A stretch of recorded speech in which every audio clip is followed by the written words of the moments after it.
Hello students, अगर आप non board classes यानी कि +1 क्लास के स्टूडेंट हो और मेडिकल या नॉन मेडिकल के स्टूडेंट्स हो तो आपके लिए एक बहुत ही यूज़फुल ये वीडियो होने वाली है, क्योंकि एक नोटिफिकेशन जिसके बारे में शायद आप पहले से ही जानते हो, ये आपको स्क्रीन पे दिखाई दे रहा है।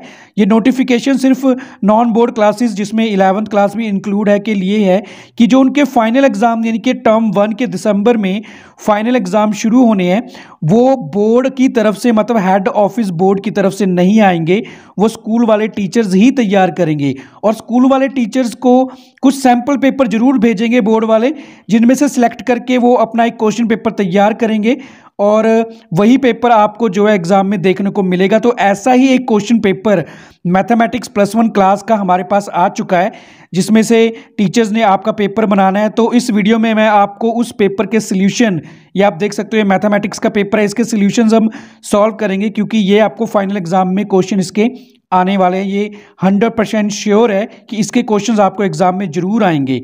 तो जल्दी से हम इसके सॉल्यूशंस देख लेते हैं। तो फर्स्ट क्वेश्चन है हमारा, if a is equal to 1 2 3 4 5 then the which of these is true. तो इनमें से कौन सा ट्रू है? तो ए ऑप्शन इसमें सही रहेगी, क्योंकि 1 बिलोंग टू ए, 1 एलिमेंट है और ए सेट को बिलोंग कर रहा है ना। सेकंड क्वेश्चन है, if A is equal to X Y Z T then which of the these is the not true. अब इसमें बताने में कौन सा ट्रू नहीं है, तो इसमें T is a subset of A ये लिखा हुआ है, जबकि ये सबसेट नहीं बना हुआ। 8 400 400 400, जी हाँ, याद कर लीजिए ये व्हाट्सएप नंबर, क्योंकि अब चाहे आपका मैथ्स का सवाल हो या फिजिक्स केमिस्ट्री बायोलॉजी का, आपके हर डाउट का, हर क्वेश्चन का आपको मिलेगा तुरंत वीडियो सोल्यूशन, वो भी सीधा आपके व्हाट्सएप पर। बस अपने फोन में डाउटनेट का 8 400 400 400 व्हाट्सएप नंबर सेव कर लीजिए और चैट ओपन कीजिए। फिर जो भी आपका डाउट है उस सवाल की आपको फोटो खींचनी है, उसे क्रॉप करना है और 5 सेकंड में आपको उसका वीडियो सॉल्यूशन मिल जाएगा। Class 6 to 12th IIT JEE NEET CBSE boards और सभी स्टेट बोर्ड्स के बच्चों के लिए। तो देर किस बात की, अभी जाइए और 8 400 400 400 पर अपने सवाल व्हाट्सएप कीजिए और अपने डाउट को आउट कीजिए। लिंक डिस्क्रिप्शन में है। ब्रैकेट में लिखना जरूरी था, तो इसकी सी ऑप्शन इज राइट होगी, मतलब ये ट्रू नहीं है ना। उसके बाद है रोस्टर फॉर्म ऑफ, हमारे पास रोस्टर फॉर्म बतानी है हमने, x इज लेस देन 5। तो नेचुरल नंबर्स बताने हैं हमने, और जो कि 5 से कम हो, तो 1 2 3 4, तो बी ऑप्शन इसमें सही रहेगी ना। फोर्थ क्वेश्चन है उसके बाद हमारा, इफ ए एक हमारे पास सेट है 1 2 4 एंड बी 2 3 5 है, देन ए इंटरसेक्शन बी, तो इसमें डी ऑप्शन सही रहेगी। सिर्फ 2 इसमें एक कॉमन है, तो इंटरसेक्शन होता है कॉमन एलिमेंट, तो डी ऑप्शन इसमें सही रहेगी। Which of following is not a set, इनमें से कौन सा सेट नहीं है? तो इसमें हमारी ऑप्शन नंबर सी है जो वो सही रहेगी, name of the best writers of India. तो हम बेस्ट राइटर तो हम नहीं बता सकते कि ये सेट है एक, तो ये हमारी ऑप्शन नंबर सी सही रहेगी ना। सिक्स्थ क्वेश्चन है, ए यूनियन बी हमारे पास ए के इक्वल है, then which of these is a true. अगर ए यूनियन बी ए के इक्वल आ रहा है, इसका मतलब बी जो है वो ए का सबसेट है, तो इसमें बी ऑप्शन सही रहेगी ना। सेवंथ क्वेश्चन है, नंबर ऑफ ए एलिमेंट्स 45 है, बी हमारे पास 60 है, यूनियन हमको 100 गिवन है और हमने इंटरसेक्शन कैलकुलेट करनी है, तो यहाँ पे हमने सॉल्व किया हुआ है। ए यूनियन बी का फॉर्मूला होता है NA NB minus NA intersection B, तो वैल्यूज को सब्स्टिट्यूट कर देंगे और हमारे पास फाइनली जो है 5 आंसर आ जाएगा, जो कि हमारी ऑप्शन नंबर सी है। Now the if the number of elements of a set is then n हमारे पास नंबर ऑफ एलिमेंट्स है, तो हमने रिलेशन बताने कितने होंगे, तो हमारे पास एक फॉर्मूला 2⁻n², तो बी ऑप्शन इसमें सही रहेगी ना। उसके बाद बहुत ही सिंपल 9 सम है, if f of r belongs to r, f of x x² + 2x - 4 then f of -1। तो हमने क्या करना है, इस f ऑफ x दी गई इक्वेशन में हमने f की वैल्यू को -1 सब्स्टिट्यूट करेंगे, तो -5 हमारे पास, यानी कि सी ऑप्शन इसका आंसर आ जाएगा ना। उसके बाद है क्वेश्चन नंबर 10 क्वेश्चन है हमारे पास, the degree of angle of π/3। तो हम जानते हैं π/3 को, पाई का मतलब 180/3 करेंगे तो 60 डिग्री, यानी कि ऑप्शन नंबर सी हमारी राइट हो जाएगी ना। उसके बाद है next question, radian measures of the angle 210। तो 210 को हमने रेडियन में कन्वर्ट करना, तो π/180 से डिवाइड करवा देंगे, तो हमारे पास 7π/6 आ जाएगा और सी ऑप्शन हमारी जो है वो राइट हो जाएगी ना। उसके बाद है हमारे पास cos inverse x minus sine inverse x is equal to, तो ये एक डायरेक्ट फॉर्मूला होता है जो कि cos 2x के इक्वल होता है, तो डी ऑप्शन इसमें सही रहेगी ना। उसके बाद है sine x is equal to, हमारे पास यहाँ पे साइन x 3/5 के बराबर दिया हुआ है और हमने बताना है कि cos x की वैल्यू क्या होगी अगर ये फर्स्ट क्वाड्रेंट को है। तो उसको दो तरीके से कर सकते हैं हम इसको sine square x plus cos square x is equal to 1 के इक्वल लिख दे तो भी ये सॉल्व हो सकता है, बट मैंने थोड़ा मतलब पुराना मेथड जो 10th में करते हैं स्टूडेंट्स वो वाला यूज़ कर लिया, क्योंकि +1 के लिए वही थोड़ा इजी रहेगा। Sine X is equal to P over upon H के इक्वल है, तो 3/5 इसकी वैल्यू आ गई है, मतलब कि परपेंडिकुलर 3 आ चुका है और हाइपोटेन्यूज 5। तो पाइथागोरस थ्योरम लगा के हमने जो है बेस कैलकुलेट कर लिया जो कि 4 है, और cos x base upon hypotenuse के इक्वल होता है। तो हमारे पास बेस मतलब 4 एंड हाइपोटेन्यूज 5, तो कॉस एक्स 4/5 के इक्वल आ गया। और ये फर्स्ट क्वाड्रेंट है, इसलिए फर्स्ट क्वाड्रेंट में ऑल जो वैल्यूज जो पॉजिटिव होती है, तो हमारे पास यहाँ पे जो आंसर है वो बी ऑप्शन आ जाएगा 4/5। Now tan 180 plus X is equal to, तो हम पता है 180 प्लस एक्स ये हमारा थर्ड क्वाड्रेंट है और इसमें tan पॉजिटिव होता है और ये चेंज नहीं होता 180 प्लस एक्स के क्वाड्रेंट में, तो हमारे पास ए ऑप्शन सही इसमें सही रहेगी, A option. Which of the following is a false, तो इसमें से क्या फॉल्स है। हम जानते हैं साइन एक्स की जो रेंज है वो -1 to 1 लाई करती है, बट कॉस एक्स की है जो वो ये 0 to 1 नहीं होती, वो भी -1 to 1 के बीच होती है, तो बी ऑप्शन इसमें जो है वो फॉल्स है। Now tan 45 degree minus x बहुत ही ईजी, ये डायरेक्ट एक फॉर्मूला होता है हमारे पास 1 - tan x over 1 + tan x के इक्वल। नाउ नेक्स्ट हमारे पास साइन x/2, साइन x/2 है जो वो किसके इक्वल होता है, तो हमको पता है कि हमारे पास 1 - cos x का फॉर्मूला 2 sin x/2 होता है। तो हमने अगर इसमें से साइन x/2 कैलकुलेट करना हो तो 2 पहले डिवाइड में चला जाएगा और जो स्क्वायर है उसका स्क्वायर रूट यहाँ पे आ जाएगा और हमारे पास बी ऑप्शन इसकी राइट हो जाएगी। Now if A B C एक ट्राइंगल है हमारे पास जिसमें ए और बी की दोनों की वैल्यूज हमको दी गई है, तो हमने कॉस एंगल सी कैलकुलेट करना है। तो पहले हम क्या करेंगे, a + b + c is equal to 180 लिख देंगे, क्योंकि एक ट्राइंगल है तो ट्राइंगल के सभी एंगल्स का सम 180 के बराबर होता है। तो एंगल ए हमको गिवन है, बी गिवन है, तो एंगल सी हमारे पास 90 आ गया। अब कॉस 90 की वैल्यू 0 होती है, तो हमारे पास बी ऑप्शन इसमें राइट हो जाएगी। नो साइन 18 डिग्री, ये थोड़ा लेंथी क्वेश्चन आ चुका है इसमें, या तो इसमें डायरेक्ट वैल्यू आप याद रख लो क्योंकि हमारे मैथमेटिक्स में ये डायरेक्ट वैल्यू है ट्रिग्नोमेट्री चैप्टर में, या फिर आप इसको कैलकुलेट भी कर सकते हो। तो मैंने इसका हिंट दिया क्योंकि थोड़ा लेंथी है ये प्रोसीजर। इसमें ए को हम पहले 18 लेट कर लेंगे एंड बोथ साइड 5 से मल्टीप्लाई करवाएंगे, तो हमारे पास यहाँ पे 90 आ जाएगा और ये 5a बन जाएगा। तो इसको हम स्प्लिट कर लेंगे 3a + 2a में। देन अगर हम 2a को लेफ्ट साइड में रखें और 3 को 90 की तरफ ले जाए, तो हमारे पास 2a = 90 - 3 आ जाएगा। देन बोथ साइड हमने साइन ऑफ एंगल ले लिया क्योंकि हमको साइन 18 डिग्री चाहिए, तो साइन 2a = साइन 90 - 3a, और साइन 2a का फॉर्मूला होगा 2 sin a cos a, और cos 3a हमारे पास बन जाएगा क्योंकि साइन 90 - थीटा जो है cos थीटा के इक्वल होता है, और फर्स्ट क्वाड्रेंट होने की वजह से यहाँ पे साइन चेंज नहीं होगा। उसके बाद जब इसको थोड़ा कैलकुलेट कर लेंगे हम, cos 3a का भी हमारे पास फॉर्मूला होता है, उसको सॉल्व करके जब हम इससे cos को cos से कैंसिल कर देंगे, तो हमारे पास पूरी साइन में एक क्वाड्रेटिक इक्वेशन बन जाएगी, और उसमें से हम जो है क्वाड्रेटिक इक्वेशन का फॉर्मूला अप्लाई कर लेंगे, तो साइन 18 की हमारे पास वैल्यू √5 - 1/4 के इक्वल आ जाएगी, और हमारा ऑप्शन नंबर इसमें जो है सी राइट हो जाएगा। ना उसके बाद स्टेटमेंट 1/2.5 1/5.8, तो ये मल्टीप्लीकेशन ही है, तो इसमें हमने n की वैल्यू को 2 सब्स्टिट्यूट करना है और बताना है इनमें से कौन सी ऑप्शन में जो है सूटेबल रहेगी। तो बहुत सिंपली हमने क्या किया, जहाँ पे हमारे पास n था वहाँ पे हमने n की वैल्यू को 2 सब्स्टिट्यूट कर लिया, 3 × 2 - 1 4 × 2 सॉरी 3 × 2 + 2, तो हमारे पास राइट साइड में 2 × 6 × 2 + 4 आ गया। तो हमारे पास सिंपली जो ऑप्शन नंबर बी है जो इसमें राइट हो जाएगी। ना उसके बाद 21 भी मैथमेटिकल इंडक्शन का बहुत ही सिंपल क्वेश्चन है।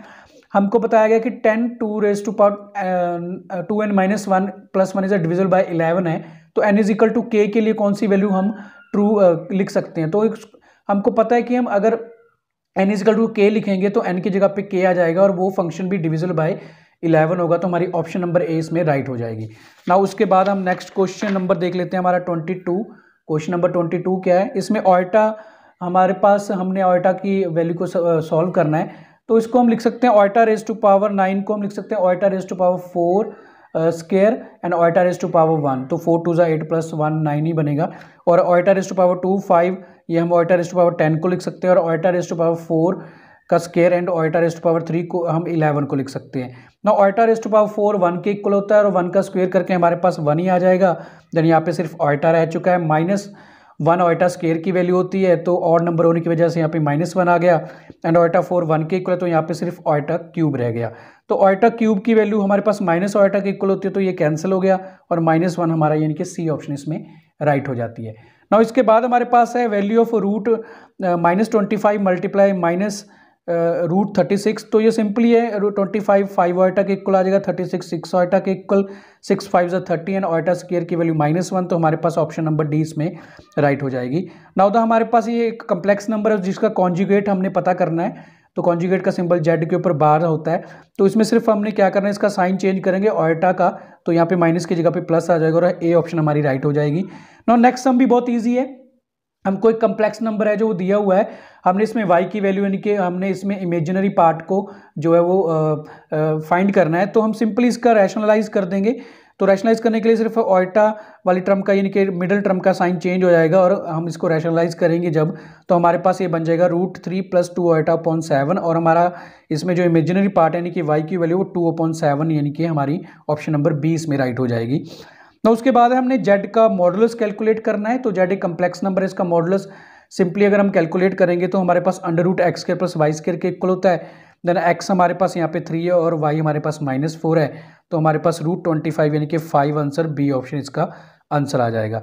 Number of arrangements of the word Delhi which start with h, तो ये भी बहुत सिंपल है, अगर h इसमें हमारे पास 5 लेटर्स हैं 1 2 3 4 5, तो 5 पोजीशंस में से एक पोजीशन तो हमारी ऑलरेडी फेल है, मतलब कि h फर्स्ट पोजीशन पे है, तो 4 ही पोजीशंस रह जाती है और 4 लेटर्स को जो है इसमें अरेंज करने के हमारे पास 4 फैक्टोरियल जो है नंबर ऑफ अरेंजमेंट्स होंगे और हमारा ऑप्शन नंबर सी इसमें राइट हो जाएगा।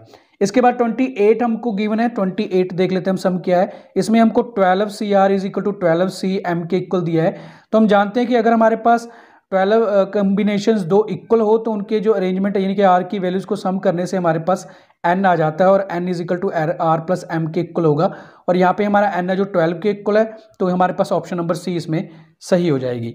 ना उसके बाद परमुटेशन सॉल्व करनी है हमने, 12p0 बहुत ही ईजी, 12 फैक्टोरियल अपॉन 12 - 0 फैक्टोरियल, तो ये कैंसिल होकर हमारे पास 1 आंसर आ जाएगा जो कि डी ऑप्शन है। तो ये काफ़ी क्वेश्चंस पहले भी आपको आ चुके हैं, जैसे 16C16 हमने कॉम्बिनेशन सॉल्व करना है, तो 16 फैक्टोरियल ओवर 16 फैक्टोरियल, तो ब्रैकेट में 16 - 16 फैक्टोरियल, तो इसको हम अगर सॉल्व करेंगे तो ये 0 फैक्टोरियल बनेगा जो कि 1 के इक्वल होता है, और ये कैंसिल होने के कारण हमारे पास 1 जो है आंसर आ जाएगा। Now arithmetic mean between 8 and 6, तो ये भी सिंपल है, दो नंबर्स के बीच में अर्थमेटिक मीन पता करने के लिए हमारे पास a + b/2 फॉर्मूला होता है, तो इसमें 8 + 16/2 किया तो 12 हमारे पास बी ऑप्शन इसमें राइट आंसर आ गया। कॉमन डिफरेंस बिटवीन, इसमें हमने कॉमन डिफरेंस पता करना है, तो कॉमन डिफरेंस का फॉर्मूला भी बहुत सिंपल है, a2 - a1 कर देंगे हम, तो हमारे पास सिंपली सेकंड टर्म को फर्स्ट से माइनस करने पे हमारे पास आंसर आ जाएगा।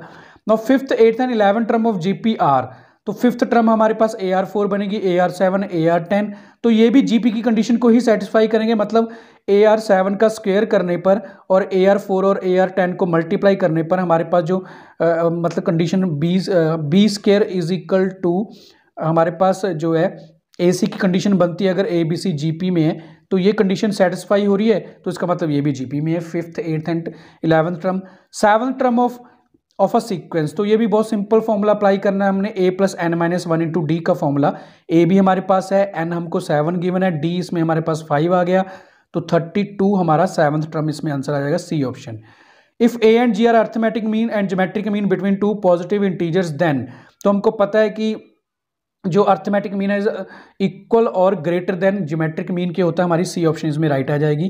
कॉमन रेशियो पता करनी है हमने, कॉमन रेशियो के लिए हमको क्या करना पड़ता है, सेकंड टर्म को फर्स्ट टर्म से डिवाइड करना पड़ता है, तो 5/4 मल्टीप्लाई, मैंने उसको डिवाइड को रेसिप्रोकल ले लिया 2/5, तो 1/2 हमारे पास यहाँ पे ऑप्शन नंबर डी आ जाएगी।